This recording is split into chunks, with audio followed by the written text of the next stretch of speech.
मैं प्रकाश आपका स्वागत करता हूं आपके अपने करंट हेवन के यूट्यूब चैनल पर। मित्रों, आज है 2 मई 2021 से जितने भी इम्पोर्टेंट करंट अफेयर के क्वेश्चन हैं उसके साथ स्टैटिक जीके प्लस फैक्ट आपको दिए जाएंगे। आप लास्ट तक बने रहिएगा। लास्ट में इस समय कॉन्स्टिट्यूशन के टॉपिक डिस्कस किए जा रहे हैं जो आपके सारे एग्जाम्स के लिए महत्वपूर्ण रहने वाला है। तो आप लास्ट तक बने रहिएगा और लास्ट में आप रिकमेंड करिएगा कि आपको किस टॉपिक की ज़रूरत है। ज़रूर उसको हम डिस्कस करेंगे। ये सारे एग्जाम्स के लिए महत्वपूर्ण रहने वाला है सेशन, तो आप ज़्यादा से ज़्यादा अपने मित्रों को, अपने दोस्तों को जोड़िए। चलिए, आज हम स्टार्ट कर देते हैं पहले क्वेश्चन के साथ। हाल ही में किसे बजाज ऑटो के नए अध्यक्ष के रूप में नियुक्त किया गया है? बजाज ऑटो के नए अध्यक्ष के रूप में किसे नियुक्त किया गया है, यह पूछा जा रहा है दोस्तों। तो बता देंगे नीरज बजाज। दोस्तों, इससे पहले राहुल बजाज यह इसके अध्यक्ष थे, लेकिन हाल फिलहाल में इनकी जो एज है यह ज़्यादा होने लगी। उम्र को देखते हुए इनके बाद में इनको दोस्तों इनके जगह नीरज बजाज को नियुक्त किया गया। ये इतनी बातें आप यहाँ से याद रखेंगे। अब बात हुई है बजाज ऑटो की, तो बजाज ऑटो लिमिटेड भारत की एक निजी और सबसे बड़ी टू व्हीलर वाहन निर्मात्री कंपनी है दोस्तों। इस चीज़ को याद रखेंगे। ये आपके सामने जो बायोपिक दिख रहा है यही हैं आपके नीरज बजाज। ये चीज़ें आप याद रखेंगे दोस्तों। जो बजाज ऑटो है यह सबसे बड़ी टू व्हीलर वाहन निर्मात्री कंपनी है, यह बात आप याद रखेंगे। बजाज ऑटो समूह बजाज ऑटो का एक हिस्सा है। याद रखेंगे, बजाज ऑटो समूह बजाज ऑटो का ही एक हिस्सा है। अगर पूछा जाए इसका हेडक्वार्टर कहाँ पे है बजाज ऑटो का, तो बता देंगे पुणे महाराष्ट्र में है।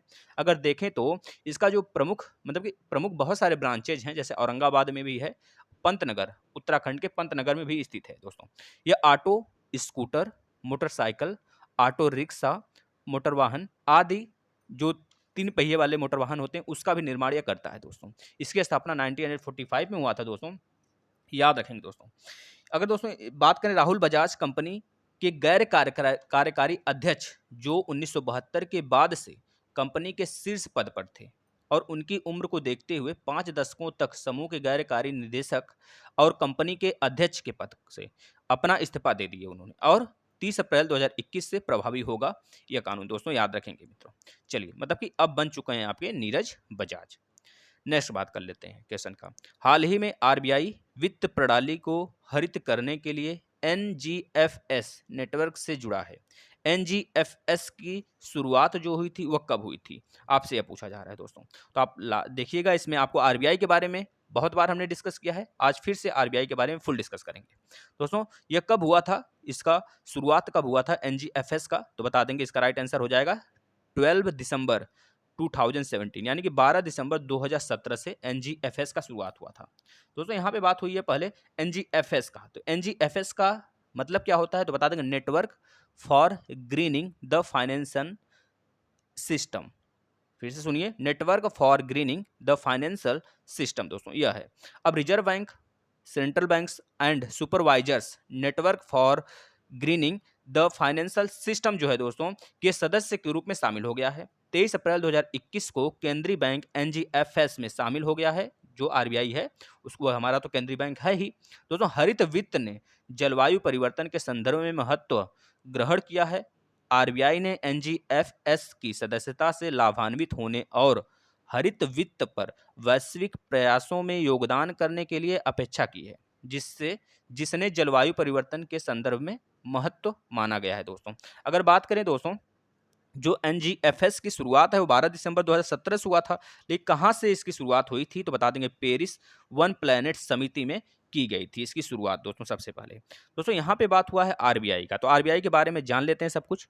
आरबीआई भारत का राष्ट्रीय बैंक है। आरबीआई की स्थापना 1 अप्रैल 1935 में हुई थी। यह भी किस एक्ट के थ्रू हुआ था, तो बता देंगे 1934 एक्ट के थ्रू हुआ था दोस्तों।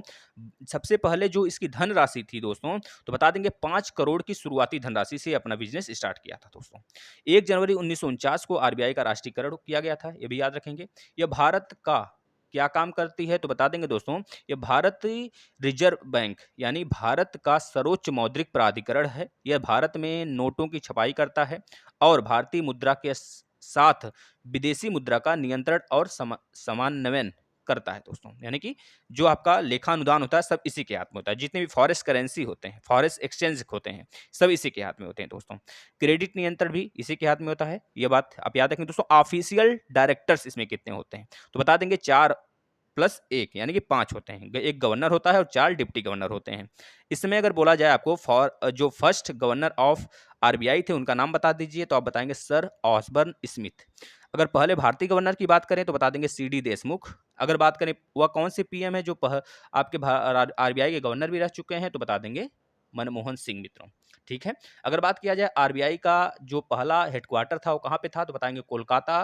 कोलकाता से 1937 में मुंबई बनाया दिया गया, यानी कि 1937 के बाद मुंबई आज तक आरबीआई का क्या है, हेडक्वार्टर है दोस्तों। आरबीआई का लोगो तो बता देंगे एक ताड़ का वृक्ष और एक रॉयल बंगाल टाइगर दोस्तों। हिल्टन यंग कमीशन के थ्रू, सिफारिश के थ्रू इसकी स्थापना हुई थी, यानी गठन हुआ था। इस समय वर्तमान में शक्तिकांत दास 25वें नंबर के गवर्नर हैं दोस्तों आरबीआई के। दोस्तों आरबीआई के गवर्नर जो होते हैं उनका कार्यकाल 3 वर्षों का होता है। आरबीआई के गवर्नर की सैलरी जो होती है 2.5 लाख रुपए है दोस्तों। इतनी बातें आप यहाँ से याद रखेंगे। चलते हैं नेक्स्ट क्वेश्चन की तरफ। हाल ही में अल्बानिया में नाटो संगठन ने कौन सा सैन्य अभ्यास शुरू किया है दोस्तों, तो बता देंगे डिफेंडर यूरोप 21। डिफेंडर यूरोप 21 दोस्तों यह शुरू किया गया है दोस्तों। हाल ही में गरुड़ अभ्यास हुआ था फ्रांस और इंडिया के बीच में। एक युद्ध अभ्यास के नाम से भी युद्ध अभ्यास होता है जो कि भारत और अमेरिका के बीच हुआ है होता है दोस्तों। यहाँ पे बात हुआ डिफेंडर यूरोप क्या है। डिफेंडर यूरोप क्या है दोस्तों, बता देंगे यह जो अभ्यास है एक वार्षिक अमेरिकी नेतृत्व वाला बहुराष्ट्रीय अभ्यास है दोस्तों। ये चीज याद रखेंगे। यह प्राकृतिक में रक्षात्मक है, यह निवारक आक्रामकता पर केंद्रित है। इतनी बातें आप यहाँ से याद रखेंगे दोस्तों। अगर आपसे पूछा जाता है जो इसमें सैनिक होते हैं वो किस हिसाब से इसमें अपना शामिल होते हैं, तो बता देंगे लगभग 28,000 अमेरिकी सैनिक प्लस 26 देशों से मित्र राष्ट्र और साझेदार बल बाल्टिक और अफ्रीका के 1 दर्जन से अधिक राष्ट्रों से लेकर महत्वपूर्ण काला सागर और बाल्कन क्षेत्रों में 30 से अधिक प्रशिक्षण क्षेत्रों में लगभग एक साथ संचालन करेंगे, यह सब मिलके दोस्तों। यह बात याद रखेंगे। यहाँ पे बात हुआ है नाटो का, तो नाटो का full form North Atlantic Treaty Organization. इसमें 29 देश हैं दोस्तों। याद रखेंगे इसका हेडक्वार्टर ब्रुसेल्स में है दोस्तों। यूनाइटेड नेशन का भी हेडक्वार्टर ब्रुसेल्स में है, जो बेल्जियम यानी कि ब्रुसेल्स दोस्तों। इसकी स्थापना जो हुई थी नाटो का वो 4 अप्रैल 1949 को हुआ था, यानी कि दूसरे विश्व युद्ध के बाद। दूसरा विश्व युद्ध अच्छा कब से कब तक चला था, तो बता देंगे 1 सितंबर 1939 से लेकर 2 सितंबर 1945 तक चला था मित्रों, याद रखेंगे। चलते हैं नेक्स्ट क्वेश्चन की तरफ। जनजाति विकास के लिए द लिंग फंड के साथ किसने एक एमओयू ज्ञापन पर हस्ताक्षर किया है दोस्तों, तो इसका आप नाम बता देंगे कौन सी ऐसी संस्था है जिन्होंने एमओयू के साथ जो है हस्ताक्षर किया है दोस्तों, तो बता देंगे जनजाति विकास के लिए, तो बता देंगे दोस्तों ट्राइफेड। इसका नाम क्या है, ट्राइफेड का फुल फॉर्म क्या होगा, तो बता देंगे ट्राइफेड का फुल फॉर्म होगा tribal cooperative marketing federation of India. इतनी बातें याद रखेंगे दोस्तों। ने जो ट्राइफेड है उसने भारत में आदिवासी परिवारों के लिए सतत आजीविका नामक एक सहयोगात्मक परियोजना के लिए द लिंग फंड के साथ एक समझौता ज्ञापन पर हस्ताक्षर किया दोस्तों। यहाँ पे एमओयू की बात हुआ है, तो एमओयू का फुल फॉर्म क्या होगा, तो बता देंगे मेमोरेंडम ऑफ अंडरस्टैंडिंग।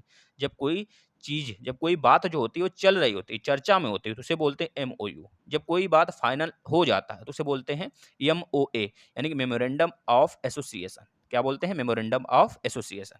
ये बातें याद रखेंगे दोस्तों। चलते हैं नेक्स्ट क्वेश्चन की तरफ। दोस्तों अगर आपने अभी तक सब्सक्राइब नहीं किया है चैनल को, सब्सक्राइब कर लें, बेल आइकन को भी क्लिक कर दें। जैसे आप लोग, जैसे राजू हो गए और सुनील यादव जी हो गए और रोहित सिंह, प्रीतेश सिंह और अगर बात करें दोस्तों और मानसी राठौर जी, इन लोग का बहुत प्यार बना है। तो आप लोग अपने जैसे मित्रों को भी शेयर करें जिससे कि आप लोग के फ्रेंड जो हैं उनको भी कुछ फायदा हो सके मित्रों। चलिए बेल आइकन पर जरूर क्लिक कर लेंगे दोस्तों। चलते हैं नेक्स्ट क्वेश्चन की बात कर लेते हैं। हाल ही में रोहित सरदाना का निधन हो गया, यह कौन थे मित्रों? क्या यह टीवी पत्रकार थे, क्या यह न्यूज एंकर थे, या फिर दोनों थे? तो बता देंगे दोस्तों यह न्यूज एंकर भी थे और टीवी पत्रकार भी थे, यानी कि सी इसका राइट आंसर हो जाएगा दोस्तों। अगर आपको इनके बारे में पूरा बायोग्राफी पढ़ना है दोस्तों, तो हम एक बायोग्राफी छोटा सा ला रहे हैं, आप इनके बारे में सब कुछ जान पाएंगे दोस्तों। इनके 2 बच्चे हैं। इनके जीवन साथी का नाम है प्रमिला दीक्षित दोस्तों। इनको पुरस्कार भी दिया गया था दोस्तों 2018 में गणेश शंकर विद्यार्थी पुरस्कार से इनको नवाजा भी गया था दोस्तों। यह मनोविज्ञान और कला के क्षेत्र में दोस्तों स्नातक इनके पास है, स्नातक की डिग्री है दोस्तों। इतनी बातें आप याद रखेंगे। चलते हैं नेक्स्ट क्वेश्चन की तरफ।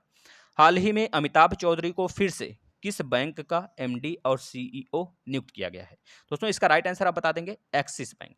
कौन सा बैंक दोस्तों? एक्सिस बैंक का इनको फिर से एमडी और सीईओ नियुक्त कर लिया गया दोस्तों। एक्सिस बैंक की अगर बात करें इसका स्थापना कब हुआ था तो बता देंगे 1993 में हुआ था। अगर बात करें इसका मुख्यालय कहाँ पर है तो बता देंगे मुंबई में है दोस्तों, महाराष्ट्र के मुंबई में है, याद रखेंगे मित्रों। चलते हैं नेक्स्ट क्वेश्चन की तरफ। हाल ही में अंतर्राष्ट्रीय श्रम दिवस कब मनाया गया दोस्तों? यहाँ से आप 3 दिवस याद करेंगे। पहले तो यह याद कर लेंगे कि यह 1 मई को मनाया जाता है अंतर्राष्ट्रीय श्रम दिवस दोस्तों, और 1 मई को ही 2 दिवस और मनाया जाता है दोस्तों, गुजरात और महाराष्ट्र दिवस। क्योंकि इन दोनों का जो संगठन मतलब ये गठन हुआ था, गुजरात का मुंबई से अलग होकर गठन जो हुआ था 1 मई 1960 को हुआ था। इस वजह से 1 मई को गुजरात और महाराष्ट्र दिवस के रूप में भी मनाया जाता है दोस्तों। इसको कौन मनाता है तो बता देंगे अंतर्राष्ट्रीय श्रमिक जो होते हैं, मतलब कि इंटरनेशनल वर्कर्स डे के रूप में जो मनाया जाता है, वो मनाया जाता है अंतर्राष्ट्रीय श्रम संगठन द्वारा, जिसका हेडक्वार्टर जिनेवा के स्विट्जरलैंड में है, यानी कि स्विट्जरलैंड के जिनेवा में है। अंतर्राष्ट्रीय श्रम संगठन के अध्यक्ष कौन है इस समय तो बता देंगे गाय राइडर हैं। कौन? गाय राइडर दोस्तों। अंतर्राष्ट्रीय श्रम संगठन की स्थापना कब हुई थी तो बता देंगे 1919 में, यानी कि 1919 में हुआ था मित्रों। इतनी बातें आप यहां से याद रखेंगे दोस्तों। चलते हैं नेक्स्ट क्वेश्चन की तरफ। वैश्विक स्तर पर शीर्ष 10 सबसे मूल्यवान बीमा ब्रांड में भारत के किस इंश्योरेंस कंपनी को शामिल किया गया दोस्तों? तो इसमें आप राइट आंसर बता देंगे LIC। LIC को दोस्तों इसमें शामिल किया गया है। इस पूरे 10 सबसे वैश्विक स्तर मतलब पूरे विश्व में जितनी भी मूल्यवान कंपनियां हैं फाइनेंशियल, अगर बात करें दोस्तों बीमा कंपनियां जितनी हैं मूल्यवान, उस 10वां स्थान हमारा LIC है दोस्तों। हमारे भारत का जो जीवन बीमा का निगम है, यानी कि life insurance corporation of India है दोस्तों, उसको शामिल किया गया है। बहुत ही महत्वपूर्ण क्वेश्चन है दोस्तों, आपके सारे एग्जाम्स के लिए यह इंपॉर्टेंट हो सकता है दोस्तों। अगर बात करें LIC का, तो LIC में दोस्तों अगर बात करें तो सबसे मूल्यवान भारतीय बीमा ब्रांड बना है इस साल का 10वें नंबर पे LIC है, और सबसे मजबूत भारतीय बीमा ब्रांड के अगर वैश्विक स्तर पर देखें तो तीसरे नंबर पर LIC है दोस्तों। और सबसे मूल्यवान वैश्विक बीमा ब्रांड के अगर अनुसार देखें, सबसे मूल्यवान दोस्तों पूरे विश्व में, तो पिंग एन इंश्योरेंस, ये चीन की एक कंपनी है दोस्तों, याद रखेंगे। और सबसे मजबूत ग्लोबल इंश्योरेंस ब्रांड की बात करें दोस्तों तो बता देंगे पोस्ट इटालियन, जो कि इटली की है दोस्तों। यहाँ पे बात हुआ है दोस्तों LIC की, तो LIC के बारे में हम आपको सारी चीजें बताते हैं। LIC के बारे में अगर बात करें दोस्तों, LIC की जो स्थापना हुई थी 1 सितंबर 1956 को हुआ था। इसके मालिक जो होते हैं दोस्तों गवर्नमेंट ऑफ इंडिया होती है, भारत सरकार होता है। इसका हेडक्वार्टर मुंबई में है। इसके अध्यक्ष इस समय MR कुमार जी हैं, और इसके प्रबंधक यानी कि प्रबंध निदेशक कौन है तो बता देंगे सिद्धार्थ मोहंती जी हैं दोस्तों। इतनी बातें आप यहां से याद रखेंगे मित्रों। चलते हैं नेक्स्ट क्वेश्चन की तरफ। हाल ही में किस बैंक ने MSME के लिए श्वास और आरोग्य, दोस्तों दोनों याद कर लेंगे, श्वास और आरोग्य नाम का जो योजना शुरू की गई है वह किस बैंक द्वारा शुरू किया गया है दोस्तों? तो बता देंगे ये सिडबी द्वारा, यानी कि दोस्तों सिडबी द्वारा जो micro small and medium enterprises कंपनियां हैं उनके लिए दोस्तों स्वास्थ्य और आरोग्य ऋण नाम की योजनाएं शुरू की गई हैं। दोनों याद रखेंगे दोस्तों, यह आपके लिए इंपॉर्टेंट है। यहाँ पे सिडबी की बात हुई तो सिडबी का फुल फॉर्म भारतीय लघु उद्योग विकास बैंक है दोस्तों। ये कोविड-19 महामारी को देखते हुए यह दोनों योजनाएं शुरू की गई हैं दोस्तों। यहाँ पे सिडबी का अगर CMD की बात करें कौन है तो बता देंगे S रमन है। सिडबी की स्थापना 2 अप्रैल 1990 को हुआ था। इसका जो मुख्यालय है दोस्तों बता देंगे लखनऊ, उत्तर प्रदेश के लखनऊ में है दोस्तों। चलते हैं लास्ट क्वेश्चन की बात कर लेते हैं। हाल ही में सड़कों पर चालक रहित कारों की अनुमति देने वाला पहला देश कौन बना है दोस्तों? तो बता देंगे यह कारनामा जो किया गया है इंग्लैंड द्वारा, यानी कि यूनाइटेड किंगडम द्वारा किया गया दोस्तों। बहुत ही अहम क्वेश्चन है, मतलब कि समझ रहे हैं, बिना चालक की कार चलाने की अनुमति दे दी गई है यूनाइटेड किंगडम द्वारा दोस्तों। यूनाइटेड किंगडम में दोस्तों, यूनाइटेड किंगडम की लगभग 40% कारों में 2032 नहीं दोस्तों, 2035 तक स्व ड्राइविंग क्षमता होगी। मतलब समझ रहे हैं, इलेक्ट्रॉनिक सिस्टम होगा पूरा। इससे देश बिल्कुल रिमोट सिस्टम होगा दोस्तों। इससे देश में 38,000 नौकरियों का सृजन होगा। ALKS की गति सीमा 37 मील प्रति घंटा निर्धारित की जानी है दोस्तों, याद रखेंगे दोस्तों। यहाँ पे अगर बात हुआ है आपके यूनाइटेड किंगडम का, तो यहाँ के मंत्री जो हैं दोस्तों, प्रधानमंत्री जो है बोरिस जॉनसन है।